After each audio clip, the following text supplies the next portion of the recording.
A aula pública Opera Mundi de hoje discute a importância da integração da América Latina para o Brasil.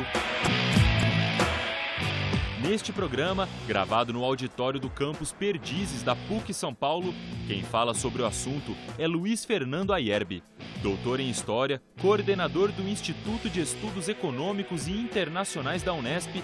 Ayerbe é membro do Conselho Acadêmico do Instituto Nacional de Ciência e Tecnologia para Estudos sobre os Estados Unidos, da Rede de Integração da América Latina e Caribe. A relação com os vizinhos é fundamental para a história de qualquer estado. No caso do Brasil, ela envolveu desde a defesa do vasto território até questões econômicas mais recentes. Segundo especialistas, o Brasil tem dado prioridade à integração latino-americana desde o começo do governo Lula, em 2003. A linha ideológica em comum entre alguns presidentes do continente na última década, como o próprio Lula, Hugo Chávez, Evo Morales e Néstor Kirchner, é vista como um dos fatores que aproximaram os países da região. Mercosul e Unasul passaram a receber maior atenção do governo brasileiro. Mas há quem veja esse movimento como infrutífero, devido às concessões econômicas feitas pelo Brasil nos últimos anos. Afinal, quais as consequências práticas dessa maior integração? Seria melhor se aliar aos Estados Unidos e deixar os vizinhos de lado? Ou a prioridade diplomática para a América Latina traz benefícios para o Brasil?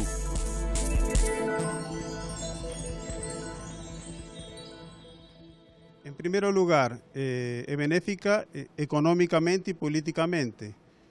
Mas deixemos claros, é uma política externa, né? Então a diplomacia significa que é uma política voltada para os interesses nacionais do Brasil. Então uma política de Estado. E temos que pensar pragmaticamente essa política. Não é uma política de princípios fundamentalmente, sino de interesses. E vou dividir em três partes. A primeira, por que é uma política de Estado? A segunda, que benefícios econômicos o Brasil está tendo? Em terceiro lugar, politicamente, como o Brasil vai se fortalecendo no âmbito latino-americano, mas especialmente sul-americano. Por que é uma política de Estado? Porque desde o governo Sarney, né, em 1985, se começa uma discussão com a Argentina em favor de aprofundar os laços comerciais. No governo Collor, né, de uma linha muito diferente, e lembrem que o Collor, quando se elegeu, disse que a política externa do Brasil teria que estar mais voltada para o chamado primeiro mundo. Bom, com Collor, esse acordo entre Argentina e Brasil leva ao Mercosul. Então é com Collor que se forma o Mercosul com Paraguai e Uruguai. Com Itamar Franco, né, surge pela primeira vez a proposta de uma área de livre comércio sul-americana, que não é levada à prática, mas que é retomada por Fernando Henrique Cardoso, que chama a primeira cúpula de presidentes sul-americanos em Brasília. E a partir daí começa esse processo em que o Brasil vai priorizando como área América do Sul. Por quê? Justamente porque para o Brasil estava ficando preocupante a política dos Estados Unidos, que com Clinton, a partir de final de 1994, quando lança a proposta da ALCA, né, em Miami, o Brasil começa a pensar como isso vai afetar os interesses econômicos do país na região. E aí que surgem ideias de criar um bloco sul-americano. Mas ele só vai ser criado no governo Lula quando surge a Unasul, né? E a Unasul reúne os países da América do Sul, né, e é um bloco plural. E a liderança brasileira vai se fortalecendo nesse bloco. Finalmente, com Dilma Rousseff, já se consolida um outro bloco. Surge antes, mas se consolida com Dilma Rousseff, que é o CELAC, né? Comunidade de países latino-americanos e caribenhos que não tem nem Estados Unidos nem Canadá, e que o presidente atual é Cuba, né? Pelo próximo biênio. Então, vejam, é uma política de Estado que perpassa governos de diferentes signos, né? Então, é uma importância para o Brasil. Em segundo lugar, Economicamente, o Brasil tem se beneficiado. América do Sul, América Latina, uma região onde as exportações brasileiras são crescentes. O superávit do Brasil com a região passa de em torno de 2 bilhões em 2002 e a partir de 2004 ultrapassa os 11 bilhões, teve ano que chegou a 17 bilhões, então estamos num patamar de saldo comercial favorável extremamente positivo. E do ponto de vista político, o Brasil tem se fortalecido na medida em que as principais crises latino-americanas dos últimos anos, desde a guerra Peru-Equador, o golpe contra Chávez na Venezuela, o problema enfrentado pela Bolívia por Evo Morales em 2008 com oposição, sempre se levou essa diplomacia de que os problemas da nossa região tinham que ser resolvidos pelas potências regionais, pelos países regionais e evitar que potências extra-regionais tivessem um papel fundamental nesse processo. Então o Brasil, em todas as crises que houve na América do Sul, desde o governo de Fernando Henrique Cardoso até o governo Dilma Rousseff, Paraguai, lembrem, o ano passado, sempre teve uma política ativa na qual buscou evitar que Estados Unidos ou outras potências extra-regionais tivessem um peso na resolução dos conflitos. Então, essa ideia de autonomia da região e o Brasil buscando justamente fortalecer essa autonomia. E diria que o Brasil sim se beneficia dessa diplomacia, mas não estou discutindo do ponto de vista que vocês podem colocar nas perguntas de princípios, se é desequilíbrio ou se há um subimperialismo. Essa é uma discussão que nós vamos ter.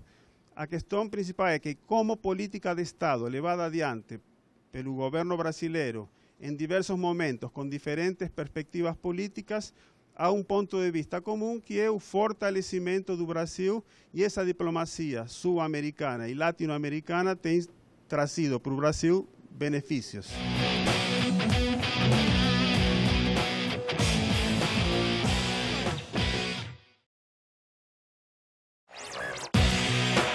A aula pública está de volta e nesta parte do programa, Luiz Fernando Ayerbe responde às questões da correspondente internacional do Opera Mundi em Caracas, Venezuela. Com a entrada da Venezuela no Mercosul, se discutiu que o ingresso desse país podia oxigenar e equilibrar o bloco. Mas hoje o Brasil já conta com grande participação na economia venezuelana, com projetos de infraestrutura e exportação de alimentos, para citar alguns exemplos. Por outro lado, nos bastidores, o Brasil muitas vezes é acusado de exercer um subimperialismo na região. Professor, o senhor acredita que em médio ou longo prazo existe um horizonte de integração latino-americana razoavelmente equilibrada com um membro com o poder econômico do Brasil? Do meu ponto de vista, o Brasil não é subimperialista, pensando a discussão na perspectiva colocada da visão leninista de imperialismo, como um exemplo pelo tempo que temos. Imperialista envolve a projeção de uma potência que tem grandes empresas, chega à maturidade do seu capitalismo e começa a exportar capitais, além de exportar mercadorias, e passa a ocupar mercados. Ao mesmo tempo, tem outro componente que é a política imperialista, uma política intervencionista, que no final do século XIX era um colonialismo e depois se associa também à política intervencionista dos Estados Unidos. No primeiro ponto, o Brasil, sim, como um capitalismo que amadureceu, tem grandes empresas, elas se projetam, exportam capitais, como qualquer país que atingiu esse estágio, né? Mas o Brasil não é um país intervencionista, não tem uma política imperialista que intervém nos assuntos internos de outros países. Então o Brasil não é subimperialista, senão todo país capitalista avançado que tem empresas multinacionais seria imperialista. Então, desse ponto de vista, não. E não dá para ter uma integração equilibrada dentro do quadro que temos na América do Sul, como o Brasil destoa em termos de tamanho das outras economias. A entrada de Venezuela, do meu ponto de vista, é um grande benefício para o Mercosul, porque Venezuela é um grande importador, né? E os países do Mercosul não são grandes importadores de petróleo. Então, quem vai se prejudicar mais do ponto de vista econômico, pelo menos no curto e mediano prazo, é Venezuela, que tem que se adaptar às regras do Mercosul, e o setor privado venezuelano não é competitivo, e isso vai afetar um pouco o mercado interno venezuelano, que vai continuar importando, e vai beneficiar principalmente Brasil e Argentina, como tem sido feito até agora. Mas nunca, do meu ponto de vista, uma integração que envolva os países que estão presentes no Mercosul vai ser equilibrada, a não ser que a Argentina desponte para um crescimento muito maior do que tem tido, mas temos que saber que em pouco tempo Colômbia, pelas projeções, vai ocupar um lugar maior que a Argentina em termos de produto bruto, não per capita, produto bruto.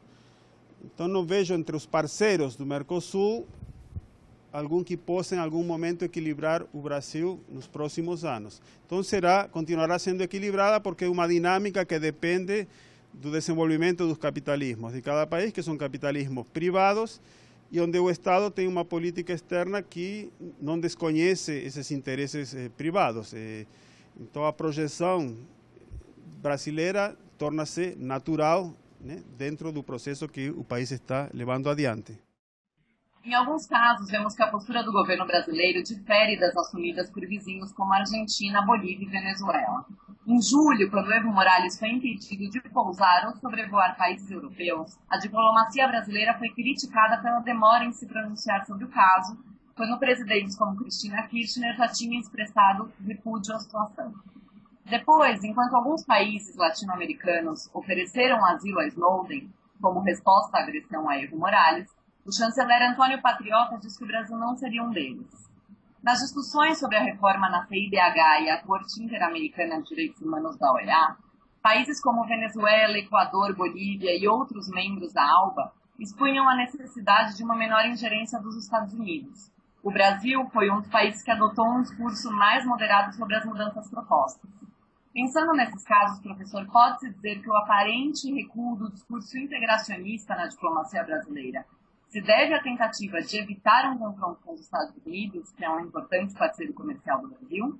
A integração é possível mesmo sem a diminuição de relações comerciais com grandes potências, que parecem derivar em uma neutralidade no discurso?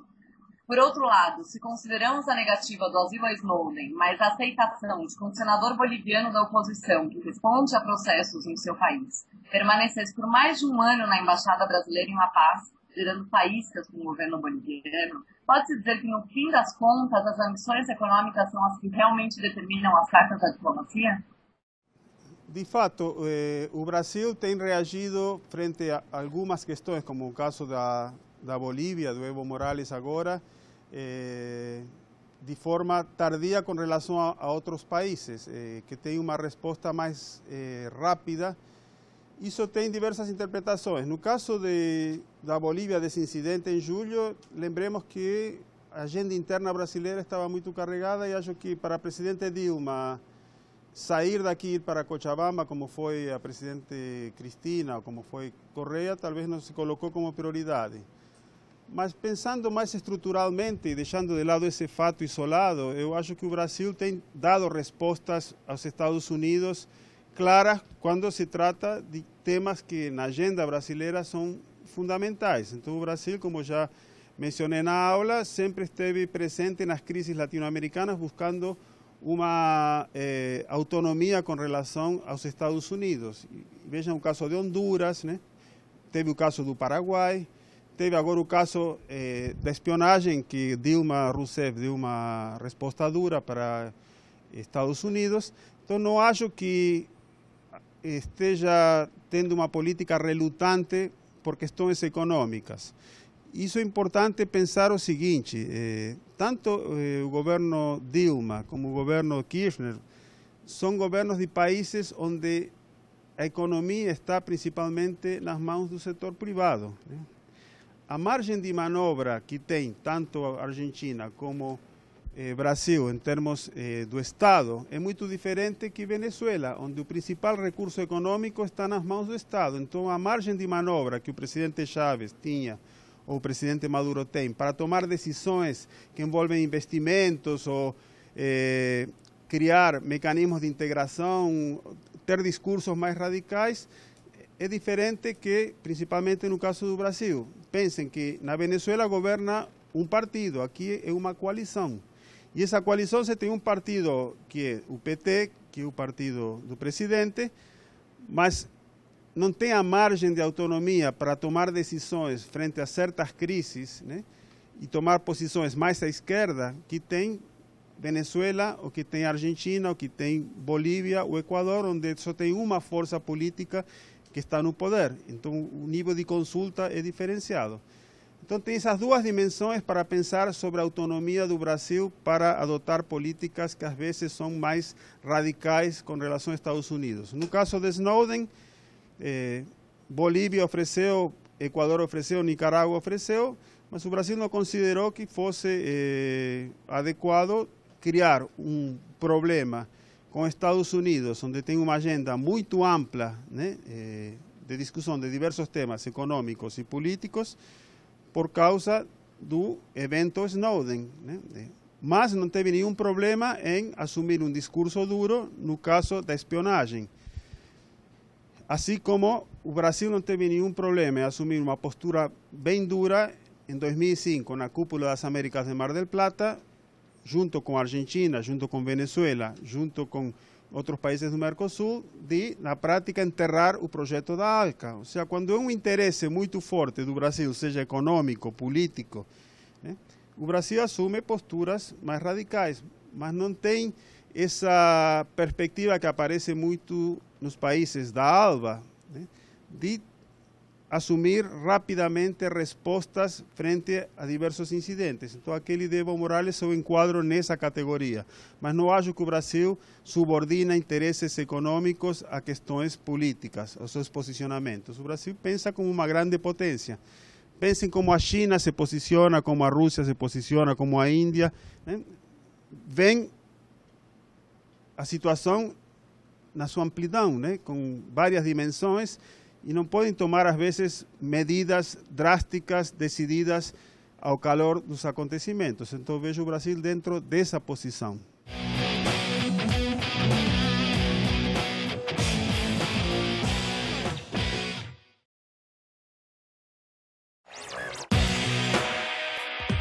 A aula pública Ópera Mundi está de volta e nesta última parte do programa, Luiz Fernando Ayerbe responde às questões da plateia. Meu nome é Eric, eu faço curso de História na Faculdade de Sumaré. Queria saber se a ocupação militar no Haiti não contradiz um pouco essa imagem não subimperialista do Brasil. Bom, é um tema realmente controverso. Agora, o Brasil está no Haiti numa missão que foi decidida pelas Nações Unidas, né, a partir da destituição de Aristide, né, por um golpe, e se instalou uma situação crítica e a ONU decidiu majoritariamente uma intervenção e o Brasil entrou nessa intervenção na coordenação da MINUSTAH. Não está defendendo interesses dos Estados Unidos, primeiro porque Haiti não é um país no qual há interesses econômicos muito importantes. Do ponto de vista geopolítico, é importante para Estados Unidos, está no Mar Caribe, né? Agora, do ponto de vista brasileiro, não é importante nesse sentido. Para a política externa brasileira, é importante a MINUSTAH, fora os aspectos humanitários, os aspectos de estabilizar a situação no país e que ele se recupere. O principal objetivo também está associado à ambição brasileira de ter um assento permanente no Conselho de Segurança. Isso seria uma oportunidade importante de mostrar o Brasil como uma potência que pode exercer um papel destacado no processo de reconstrução do Haiti. Agora, há forças políticas que dizem que, de fato, houve no Haiti uma intervenção imperialista, mas se fosse, mesmo que fosse uma intervenção imperialista, não seria brasileira, né? Seria uma intervenção patrocinada pelas Nações Unidas. E a diferença dessa, uma coisa, por exemplo, a intervenção no Iraque, que Estados Unidos foram a revelia das Nações Unidas, né? Mas no caso do Haiti, você tem Chile, Argentina, você tem vários países da América Latina, países de outras regiões. Então fica difícil pensar imperialismo a favor de quem? A questão, né? Porque sempre o imperialismo tem que ser associado a uma política que beneficia um determinado Estado, né? Então ele, além de exportar seus capitais, de exportar produtos, né, decide ter uma política intervencionista para projetar seus interesses. No caso do Haiti, eu só consigo ver algum interesse geopolítico importante do ponto de vista dos Estados Unidos, mas não do Brasil. Meu nome é André Liperti, eu sou aluno de Relações Internacionais aqui da PUC São Paulo. Existe uma vertente das relações internacionais que tenta entender os processos de integração regionais e globais. E uma maneira de se pensar isso é através de um paymaster, a ação de um país ou de um estado que leva adiante o processo de integração, desenhando ele da maneira que quer e também pagando os custos desse processo de integração. Queria saber primeiro se o senhor concorda com essa visão, se você acha que ela se aplica à integração latino-americana, se é uma maneira de olhar isso. Se sim, quais são os custos que incorrem para o Brasil levar adiante como principal ator uma integração na América Latina? Bom, essa é uma forma de ver a integração, então tomando essa perspectiva que você adotou, não vou discutir se concordo ou não, mas tomando essa perspectiva. Se a gente pega a ALBA, por exemplo, a Venezuela desenvolveu o projeto da ALBA e assumiu os custos econômicos de sustentar, né, o processo, com a Petrocaribe, né, com o intercâmbio, né, que sempre a Venezuela entrava com os maiores recursos, agora está numa crise, mas, digamos, naquele momento, a ALBA tinha esse perfil de que Venezuela pagaria os principais custos econômicos da viabilidade desse processo. No caso do Mercosul, nós temos que pensar o seguinte: o Brasil é o maior produto bruto, mas do ponto de vista do produto per capita, Argentina e Uruguai são mais ricos que o Brasil nesse sentido. Então, por que o Brasil tem que ajudar a Argentina, o Brasil e o Uruguai, se são países onde há menos pobreza, a maior distribuição de renda e o ingresso per capita é maior, né? Então, uma coisa é o desequilíbrio entre o potencial econômico do Brasil, que é muito maior, e outra coisa é o desequilíbrio em termos de países pobres e países ricos. Esse desequilíbrio não é tão grande, né? O Brasil não está disposto a pagar certos custos como Venezuela no caso da ALBA, ou como, por exemplo, a Alemanha no caso da União Europeia.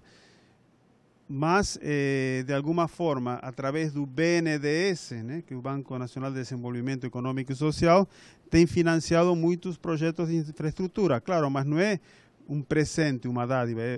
Tem financiado em nome de interesses brasileiros de apoiar empresas, de criar infraestrutura que não são contraditórios com os interesses brasileiros. Então, o Brasil, do meu ponto de vista, não assumiu o papel que a Venezuela assumiu na ALBA, ou que a Alemanha assumiu na União Europeia, mas, de alguma forma, tem recursos e estruturas que lhe permitem alavancar certos processos que Argentina, Uruguai, Paraguai não têm, né? Mas, por outro lado, tem que levar isso em consideração. Não são países tão desequilibrados se você pensa do ponto de vista da distribuição de riqueza e do ponto de vista do nível de pobreza, né? São países bastante equilibrados. Meu nome é Alisson, sou aluno de Relações Internacionais aqui da PUC.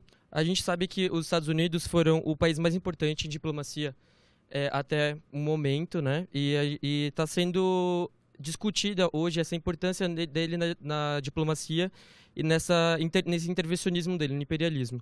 O senhor acha que o modelo brasileiro de mais cooperação e menos intervenção na América Latina é um modelo para o mundo também, para as relações internacionais e diplomacia no mundo? Bom, eu não acho que seja um modelo, porque se você analisa a história das relações internacionais, os Estados Unidos no século XIX não eram uma potência intervencionista. Ao contrário, buscava evitar se envolver em conflitos internacionais e se concentrava mais na nossa região a partir da doutrina Monroe de 1823, né? Quem era naquela época agressivo, colonialista, era a Europa, né? A partir da Segunda Guerra Mundial, que Estados Unidos assume um papel de que eles se autocolocavam como guardiões do mundo livre, né? E a Europa ficou desde então numa posição secundária. Isso estou dizendo pelo seguinte: do meu ponto de vista, não é uma opção de princípios ser mais ou menos intervencionista do ponto de vista dos Estados. É uma opção do momento que esse Estado está vivendo, dos desafios que se lhe colocam e as formas que considera mais adequadas de promover seus interesses. Então, nesse contexto, não é uma opção de Estados Unidos de princípios, senão em cada momento colocou seus desafios. Nesse momento, o colonialismo não está colocado e o intervencionismo só Estados Unidos que tem esse tipo de políticas. Então, para o Brasil não há nenhum tipo de opção de utilizar meios de força militares ou ter uma diplomacia mais agressiva, porque isso não se coloca como cenário importante, né? E a cooperação por uma potência do tipo brasileiro é a melhor forma de projetar seus interesses. Então, do meu ponto de vista, não é uma opção de princípios, de valores. Não digo que não haja nem princípios nem valores, mas o que motiva essas opções não são tanto de princípios ou valores, sino dos interesses, dos recursos de poder que você tem em cada momento e qual é a forma que em cada momento histórico se prioriza na projeção dos interesses das potências, né?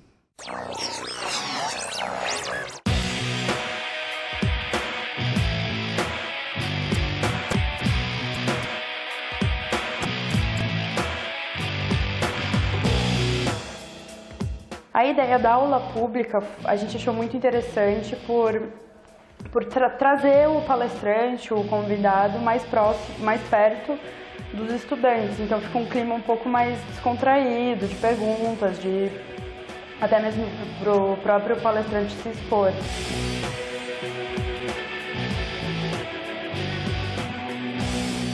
Acho que o mais importante para a gente foi ver alguém de fora falando um tema que a gente está acostumado a ver na faculdade, mas a gente viu por uma ótica diferente.